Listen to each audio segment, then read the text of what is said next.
বর্তমানে ভারতের পরিস্থিতি বড় নাজুক। কিছু অশুভ লোক চাইছে তারা যে মানুষের মধ্যে বিভেদ সৃষ্টি হোক, যার কারণে একটা মাসলা, খুব মারাত্মক মাসলা আমাদের কাছে।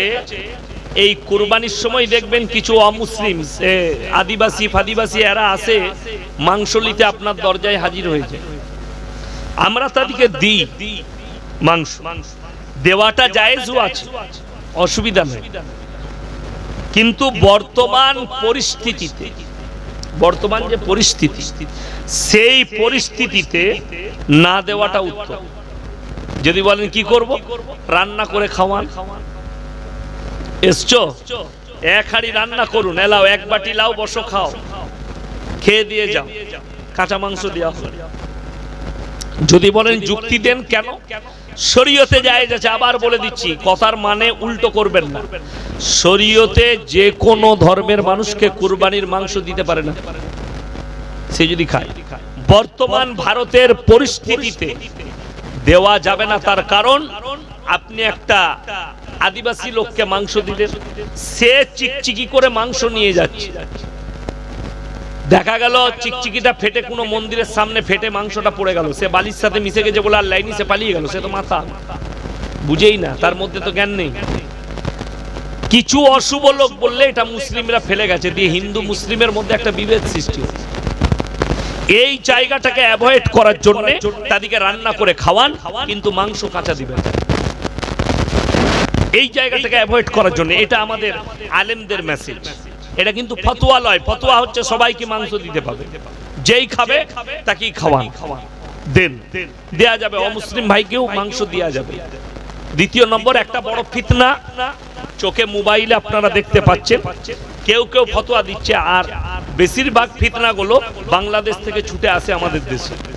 7 ভাগে একটা গরুতে 7 ভাগে কুরবানি দেওয়া যাবে। যারা বলছে ভুল মাসলা বলছে, একটা গরুতে 7 ভাগে কুরবানি দেওয়া যাবে, অসুবিধা নেই। তবে সাবধান, আপনি দেখবেন যে কুরবানি দিচ্ছে তার যেন নিয়ত খারাপ না। কুরবানি মানে হচ্ছে ত্যাগ, আপনাকে ত্যাগ করতে হবে। আমাদের দেশের গোলমাল, 7 জন মিলে কুরবানি দিচ্ছে, সে গোস্ত কাটতে কাটতে ভালো খান্ডাটা লুঙ্গির তলায় যেন না চলে যায়, এইটা গোলমাল। ওজন করে মাংস বিলি ভাগ করবেন, ওজন করে একদম দাঁড়িতে ধরে।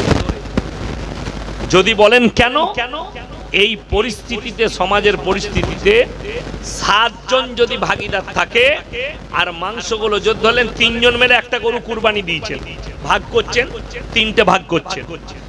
3 জন বললেন ও আমাদের বন্ধু, তো ওজন করার দরকার নাই, যে যেটা পারবি নিয়ে নিবি। 3 জনের মধ্যে একজনের মনে মনে যদি হয় সালা ওই সাইডের মালটা ভালো আছে ওইটাই তুলবো, গোলমাল হয়ে, ওই জন্য ওজন করো। যদি 1 টুকরো কলজে বেঁচে যায়, সেটাও 3 টুকরো করে ভাগ করো, ওজন করে। কেন? কারুর মনে যেন কোনো রকমের কিন্তু না থাকে। কুরবানি মানে হচ্ছে ত্যাগ। কুরবানির নামাজ পড়ুন, বাপের সঙ্গে কথা নাই, বাপের হাতটা ধরে টিপে নিজের বাড়িতে নিয়ে আসুন। মায়ের সঙ্গে ঝগড়া হয়েছে, ক্ষমা চা, মা এসো আমার বাড়ি। পরিবারের সঙ্গে, প্রতিবেশীর সঙ্গে ঝামেলা, ক্ষমা চেয়ে লাও, ছোট হও, আল্লাহ বড় করে দিবে। ওই জন্যে ভাই, কে জিতেছে কে গদিতে বসেছে জানি না, আল্লাহ যাকে চাইবে তাকে অপদস্থ করবে, আল্লাহ যাকে চাইবে তাকে ইজ্জত দিবে। কোরআনে আছে ওয়াতু ইজ্জু মান তাশা ওয়াতু দিল্লু মান তাশা। বড় অহংকার করেছিল, আপকি বার 400 পার স্লোগান ছিল। মুসলমান के पास से सब छीन लिया जाएगा।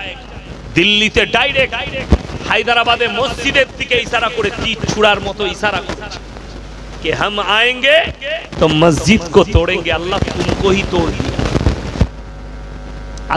अल्लाह तुम्हारे घमंड को तोड़ दिया। আর কি বলবো, আমাদের কাছে আবার আমাদের খাস লোক এসে দাঁড়িয়েছিল, কে? দিলীপ বাবু,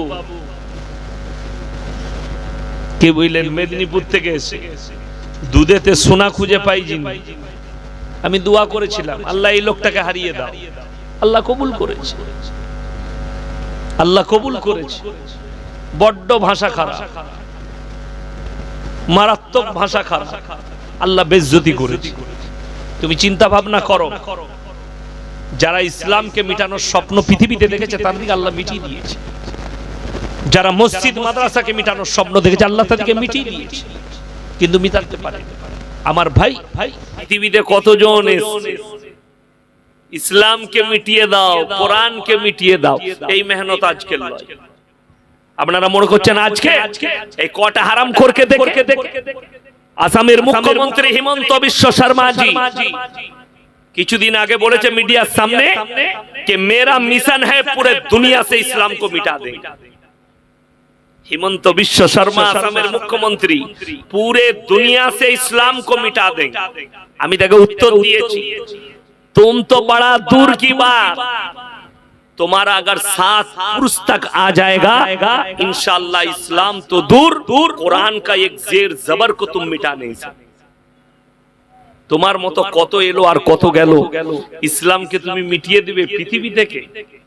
কত বড় আস্পর্ধা আমার ভাই। আর আপনি মনে করছেন দিন মিটে যাবে, ইসলাম মিটে যাবে, সব শেষ হয়ে যাবে। আল্লাহর কসম করে বলছি, আল্লাহ দুনিয়া শুরু করেছে মুসলমানের দ্বারা, আর দুনিয়ার খাতম হবে মুসলমানের দ্বারা। কাগজ থাকে তা নোট করুন, এটা আমি হাদিস শোনাবো। দুনিয়ার খাতম করবেন আল্লাহ তাআলা মুসলমানের দ্বারা। মুসান্নাফ ইবনে আবু শাইবার হাদিস, আপনার চোখ দিয়ে পানি আসে। আমি কোরআন শোনাবো। যারা ভাবছেন কোরআন মিটে যাবে, মাদ্রাসা মসজিদ মিটে যাবে, ইসলাম মিটে যাবে, তারা কান খুলে শুনে যান। আমার আল্লাহ ওয়াদা করেছেন কোরআনে, আর আল্লাহর ওয়াদা কখনো খিলাফ হয় না। জোরে বলুন না সুবহানাল্লাহ। আল্লাহ কোনদিন ওয়াদা খিলাফ করেছেন? করবেন না। এটা কোরআন। ইন্না নাহনু নাযালনা যিকরা ওয়া ইন্না লাহুল হাফিজুন। হে আমার বিশ্ব নবী, পৃথিবীর মানুষকে বলো, ইন্না নাহনু নাযালনা যিকরা ওয়া ইন্না লাহুল হাফিজুন। আমি আল্লাহ কোরআনকে অবতীর্ণ করেছি, আর কোরআনের হেফাজতের দায়িত্ব আমি আল্লাহ নিজে নিয়েছি। জোরে বলুন সুবহানাল্লাহ। আমাদের মায়েরা আপনারা জুজদানে লেপটিয়ে মসজিদের তাকে, বাড়ির আলমারিতে কোরআন রেখেছেন, মনে করছেন আমি কোরআনের হেফাজত করছি। আল্লাহ কোরআন ওই কাগজের মধ্যে হেফাজত করেননি। এইখানে বুঝতে পারবেন মাদ্রাসার গুরুত্বটা। ইংরেজের বাচ্চারা 200 বছর রাজত্ব করেছে এই ভারতের মাটি। গুজরাটের গোমতী নদীর তীরে 5 থেকে 10 লক্ষ কোরআনকে কিনে ঢের লাগিয়ে আগুন ধরিয়েছে। শাহ আব্দুল আজিজ মুহাদ্দিস দেহলভী রাহমাতুল্লাহ আলাইহি তিনি বললেন, এই ইংরেজের বাচ্চারা, তোমরা কি ভেবেছো 10 লাখ 5 লাখ কোরআন পুড়িয়ে দিয়ে ইসলামকে মিটিয়ে দেবে? 1 কোটি কোরআন জ্বালিয়ে দিয়ে ইসলামকে মিটিয়ে দেবে? তো এটা তোমাদের স্বপ্ন। বলে কেন? বলে আমার আল্লাহ কোরআনের হেফাজতের দায়িত্ব নিয়েছে, তোমরা কোরআন জ্বালিয়ে কি করবে? আপনারা চোখে দেখতে পাচ্ছেন না, মোবাইলে দেখতে পাবেন।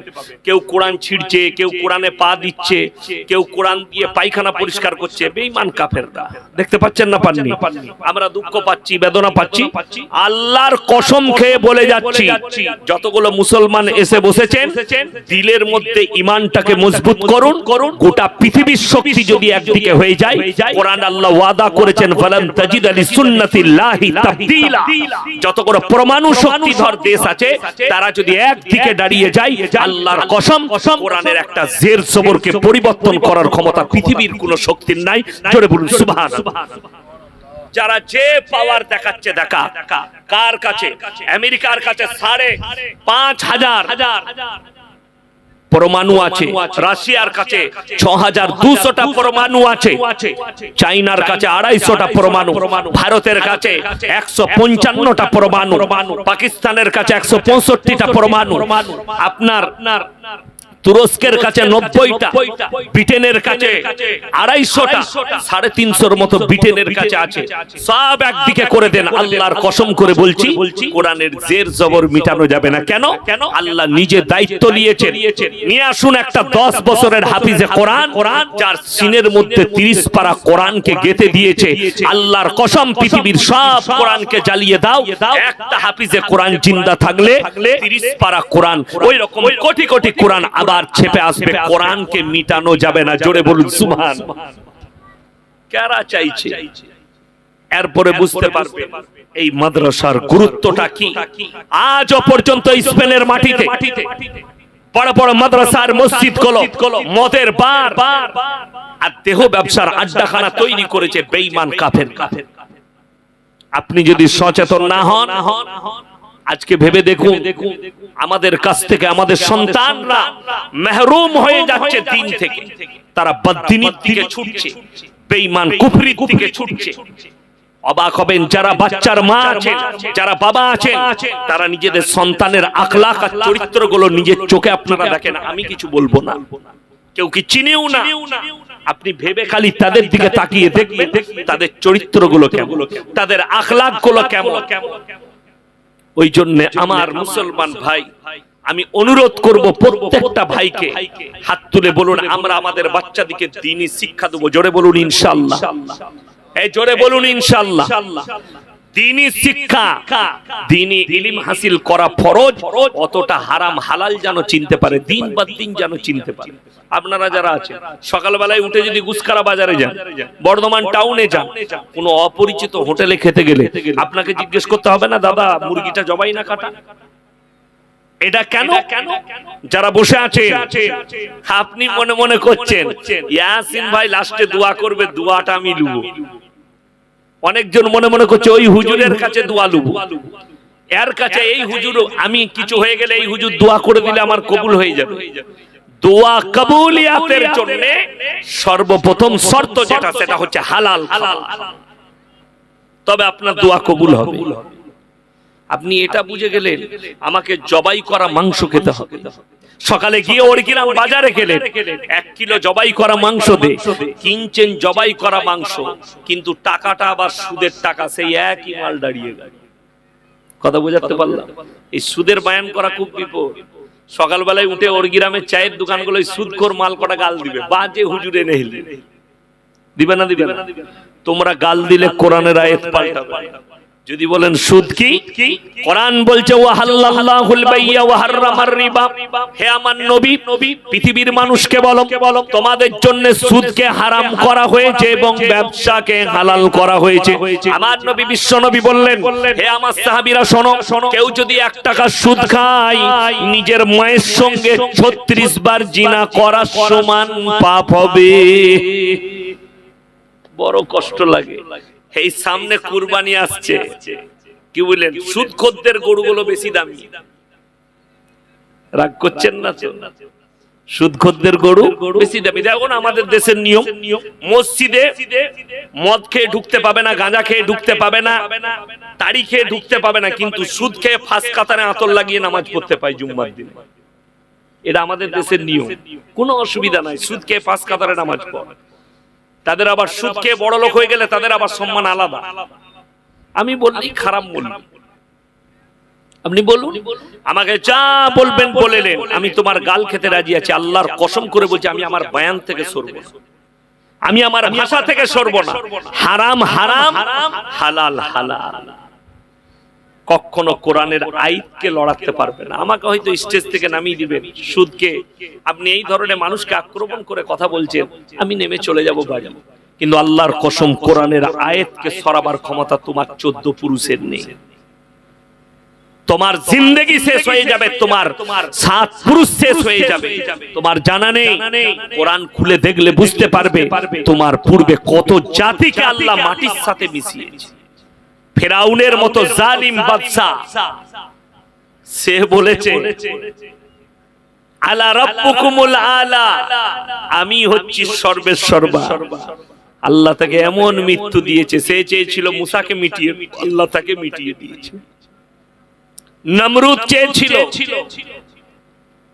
ইব্রাহিমকে জ্বালাবো, নিজে শেষ হয়ে মিটে গেল। আল্লাহর কসম করে বলছি ইব্রাহিম নবীর একটা পশম জ্বালাতে পারেনি। যখনই আগুনে নিক্ষেপ করবে, আল্লাহ হুকুম দিয়েছে আগুনকে, কুলনা ইয়া নারু কুনি বারদাও ওয়া সালামান আলা ইব্রাহিম, আগুন তুমি ক্ষান্ত হও, তোমার ক্ষমতা নেই আমার ইব্রাহিমের একটা পশমকে তুমি জ্বালাও। আগুন ঠান্ডা, ইব্রাহিম নবীর পশম জ্বালাতে পারে। কি দুটো ছুঁচো পুচো বেরিয়েছে, এরা বলছে ইসলামকে মিটিয়ে দেবো, কোরআনকে মিটিয়ে দেবো। তোমার অস্তিত্ব থাকবে নাকি তুমি ভেবে দেখো। তোমার বাপের অস্তিত্ব আছে কিনা, তোমার দাদর অস্তিত্ব আছে কিনা, তোমার দাদর বাপের অস্তিত্ব আছে কিনা। আল্লাহ সকলের অস্তিত্ব আস্তে আস্তে মিটাবে, এই পৃথিবীর অস্তিত্ব আল্লাহ মিটাবে। যখন যে জিনিসটা মিটে যায় জানবেন তার অহংকার করা চলে না। আমরা একদিন মারা যাব না, যাব না? কথা বলেন। এখানে কে আছেন একজন হাত তুলে বলুন আমি জীবনে মরবো না? কে আছে? সবাই মারা যাবে। তাহলে অহংকার কিসের করেন?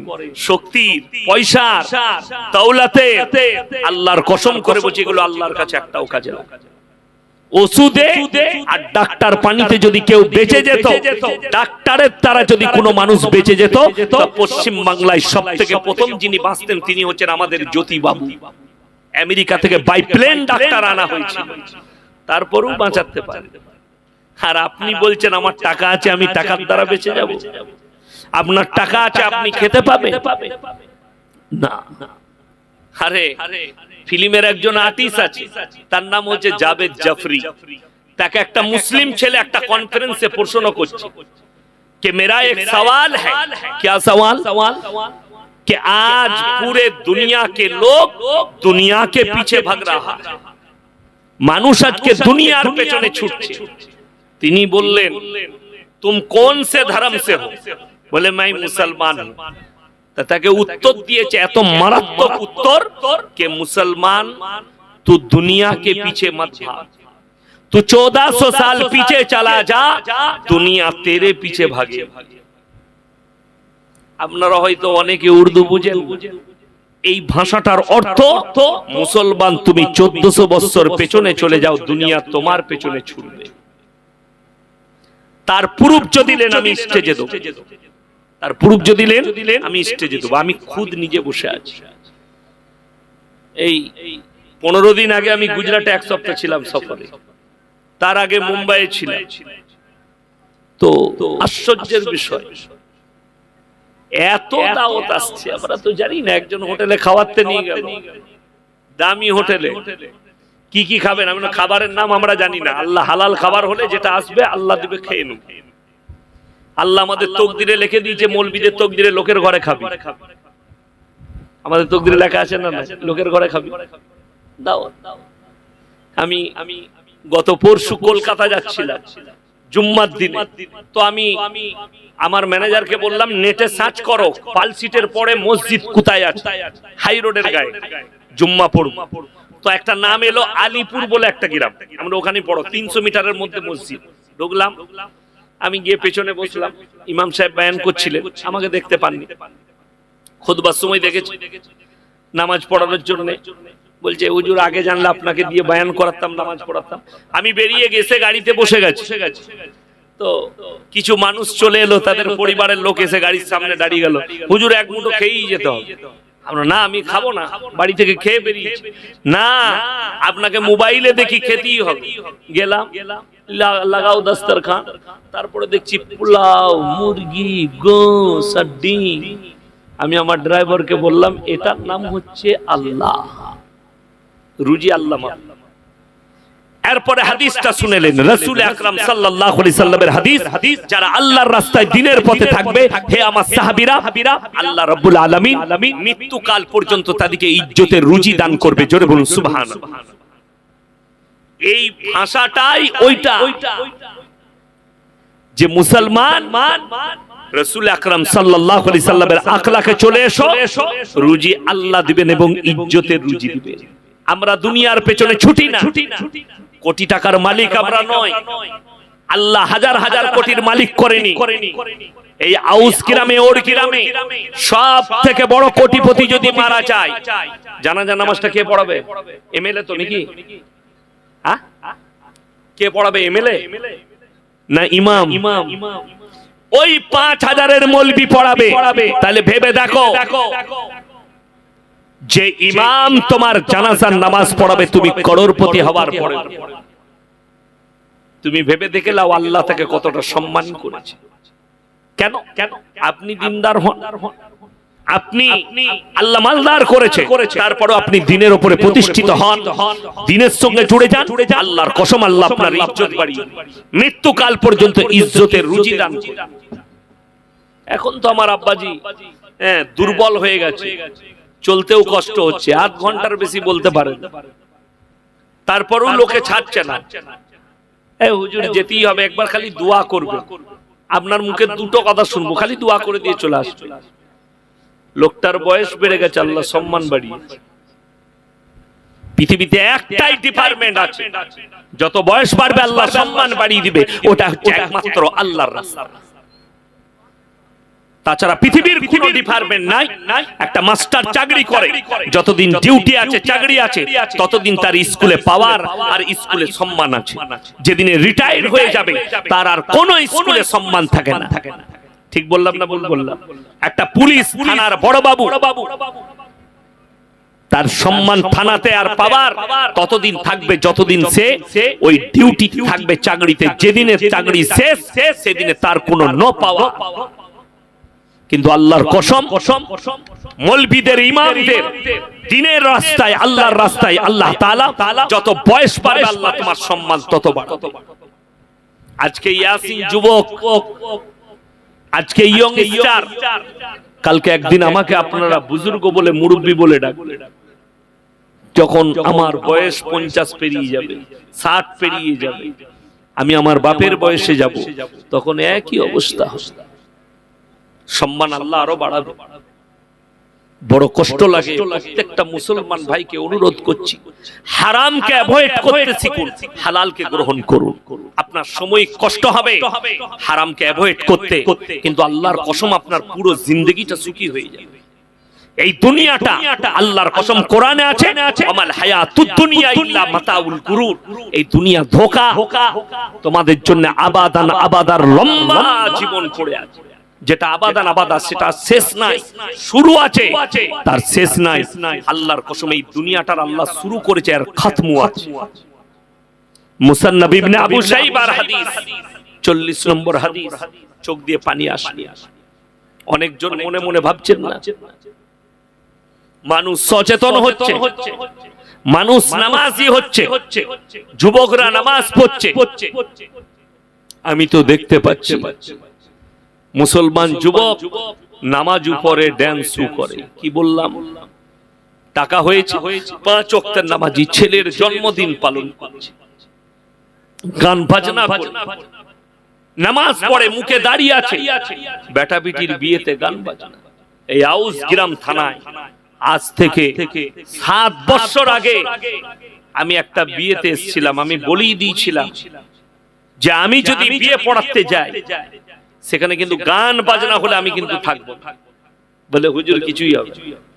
আমি তো বরযাত্রী আর বরের আগে ঢুকে গেছি, মুর্শিদাবাদে জলসা ছিল, ঢুকেই দেখছি গান বাজনা চলছে। আমি বললাম এইটা তাহলে হবে না, এই বিয়ের প্যান্ডেলটা হবে না। মেয়ের বাপ বেরিয়ে এসে বলছে হুজুর এইটা। আমি বললাম এখানে তো আমি তো নিষেধ করলাম গান বাজনা, গান বাজনা। হুজুর ওই ছোট ছেলেরা, আমি ছোট ছেলেরা বাজাচ্ছে, তুই হিজড়ে, তুই হিজড়ে, ছেলেগুলো এমনি হয়ে গেছে তো খাওয়াতে। বড় কষ্ট লাগে। মৌলবীকে ধোকা দেয়, ইমাম দিকে ধোকা দেয়, ছোট ছেলেরা বাজাচ্ছে, তুমি না মরদ, বাড়িতে তোমার মারদানগি নেই যে বাচ্চারা বাঁচাবে। বড় কষ্ট লাগে। তুমি কি সন্তান তৈরি করেছো? হারাম সন্তান। যারা হারাম কাজ করে তারা কিরকম সন্তান হতে পারে? আপনার গায়ে লাগবে কথা, আপনি ভেবে দেখবেন।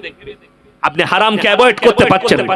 উলামাদিকে জিজ্ঞেস করুন, রাসূল আকরাম সাল্লাল্লাহু আলাইহি সাল্লামের জামানা প্যান্ডেলে আর এই বাজারে বিয়ে হয়নি, মসজিদের ভেতরে নিকাহ হয়েছে। আজকে তো বলছে বেটার বিয়েতে বিটির বিয়েতে বলছে 400 বরযাত্রী যাবে, 300 বরযাত্রী যাবে। পৃথিবীর কোন মৌলবি কোন মুহাদ্দিস যদি বার করে দেয় বরযাত্রী যাওয়ার শরীয়তে আছে, আমি সেই মৌলবীর জুতোর মালা পরবো। মৌলবী শওকতের বেটার জীবনে আর বক্তব্য দেব।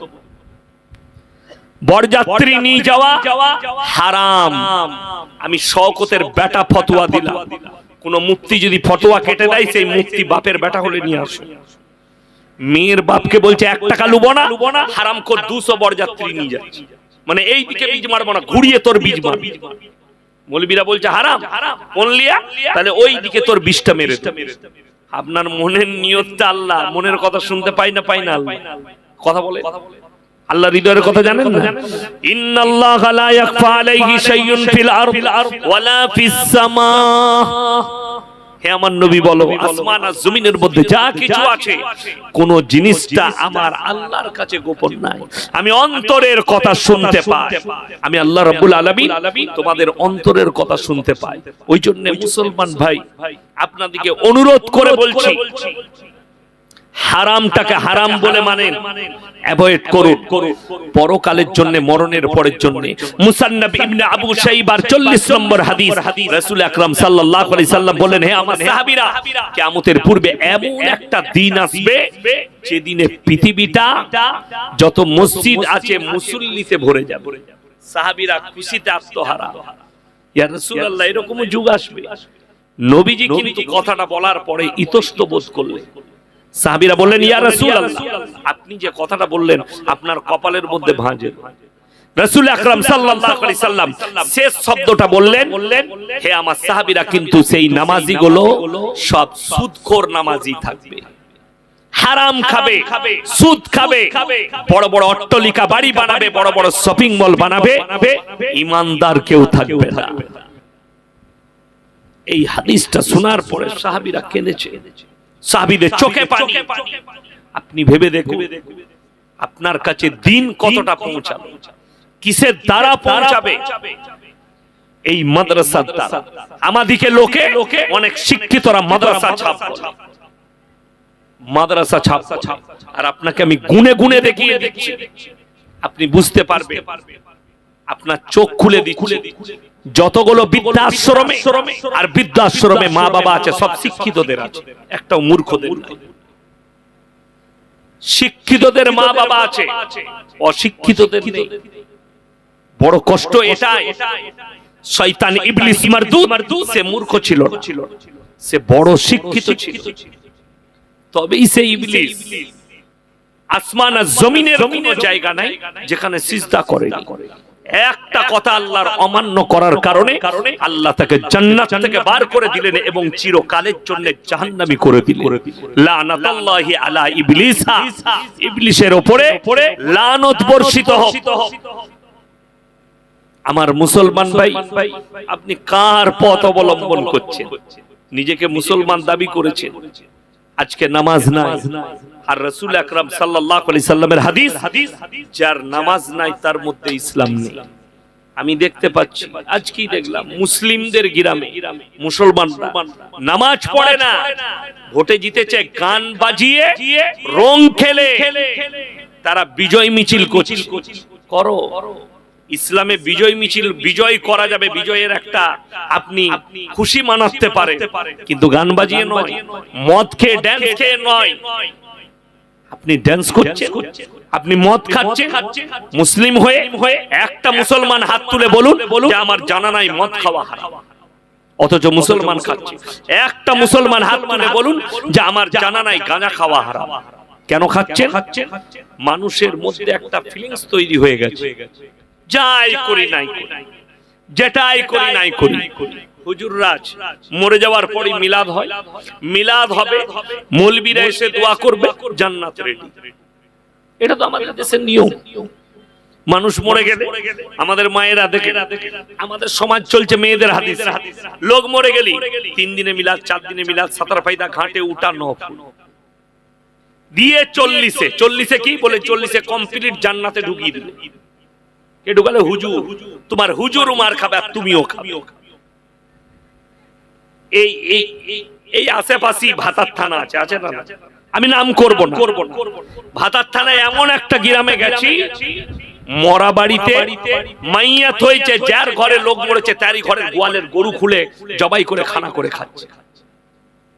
কোন মলবি যদি বলে দেয়, গোটা ভাতার থানার মলবিদিকে চ্যালেঞ্জ দিলাম যে যার বাড়িতে মাইয়াত হয়েছে তার ঘরের খানা করা চলবে, আমি জীবনে আর বক্তব্য দেব। কষ্ট লাগে, দুঃখ লাগে, বেদনা লাগে যে আজকের জামানায় মুসলমান এমন জায়গায় পৌঁছে গেছে। যদি বলেন হাদিসে কি আছে, কারো বাড়িতে মাইয়াত হলে 3 দিন পর্যন্ত তার বাড়িতে চুলা জ্বলতে দিও না, এটা প্রতিবেশীর হক। এটা হাদিস, রাসূলের হাদিস। যার বাড়িতে মাইয়াত হবে প্রতিবেশীরা 3 দিন চুলা জ্বলতে দিবে। আমার পুরসা গ্রামের লোকের একটা গুণ আছে, বাইরে কোথাও মাইয়াত বাড়িতে খাই না, খেতে চাই না। আমাদের এলাকায় যদি জানাজা হয়, এলাকায় আমরা জানাজার নামাজের আগে যাই, খানা খাই। কেরা করে, আমি নাম করব না, একটা গ্রামে সব কুটুমজন এসছে মরা বাড়িতে, তাদেরকে আলু গোশ খাওয়াচ্ছে, দিয়ে তারপরে সবারই হয়ে গেছে, লাস্টে বলছে বে শুধু গোস্তর বালতিটা নিয়ে পালুয়ের ভেতরে ভরে রেখে, ওটা কষা মাংস, ওরা খাবে। বড় কষ্ট।